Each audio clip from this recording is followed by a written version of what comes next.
แค่ถ่ายวิดีโอมีกับมือฝั่งหนึ่งคนนะถ่ายวิดีโอไปนะ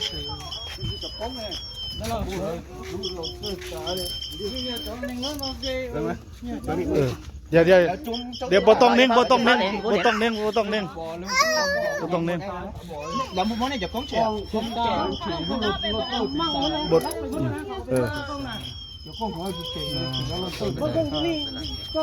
แล้ว nét thành móc khỏi rồi ผู้มีพื้นไปอยู่นัวกันเบิ่งจากน้อยเขามารอบซ่องเลยยุ่งเลยหลายคนแม่นบ่น้องใส่เขาคนบ่เห็นเด้อ มีประมาณจักคนมีจักคนประมาณเนี่ย 18คนมันไหลคนมันมาน่ะ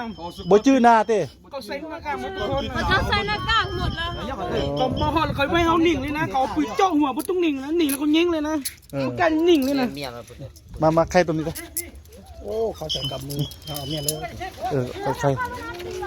แล้วเอาเงี้ยมาไปยังไปยัง แล้วนี่เขาต้องไปแก้ไหมอ่ะ